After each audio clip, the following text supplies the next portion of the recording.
WDHN's Robert Smith Jr. He is live in Houston County tonight with the travel warnings out tonight. Robert.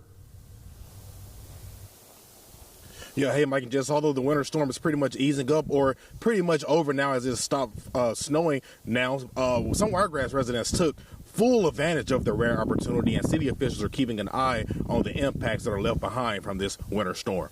Wiregrass residents across the area stoked about walking outside to a winter wonderland, a first for some. I'm so excited. We live in Headland, Alabama, and there is never snow. Like, this is the first time I've actually seen real snow, and I am thrilled. Much of the same for some Headland residents down the road who took advantage of seeing so much snow in Alabama. It's snowing in Alabama, baby! Everyone get out and play in the snow and be safe and stay off roads. With the amount of snow accumulated over the hours in the Wiregrass, some roads are impassable. We're seeing some of the early standing water that is freezing, particularly in downtown, Selma Street, Crawford, some of those areas. We're getting reports of slick spots. Because of the hazards, nearly every county in the Wiregrass have closed city roads or deemed their roads and bridges impassable, though the police are seeing an increase in crashes within the city limits. We are expecting that.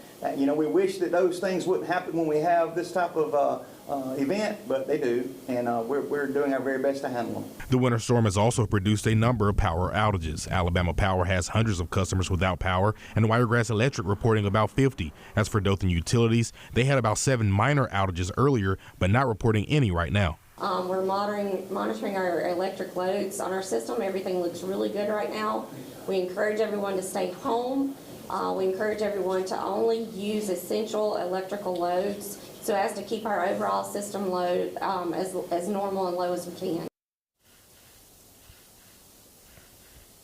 Now, the city of Dothan will do a Zoom meeting in the morning, bright and early at 6:30 to update on these road conditions. And speaking of the conditions, it's still pretty thick out here. The snow is still pretty thick. And I had my parents hitting me up earlier today asking me where the fun pictures of me are. And so I guess I'll have a little fun as we close tonight. So let's just have a little snow angel, do a little snow angel here, and just, you know, have a little fun in the snow. I mean, I didn't have a chance to do this today, but there's definitely a lot of snow out here. Be careful in the morning or tonight. Back to you.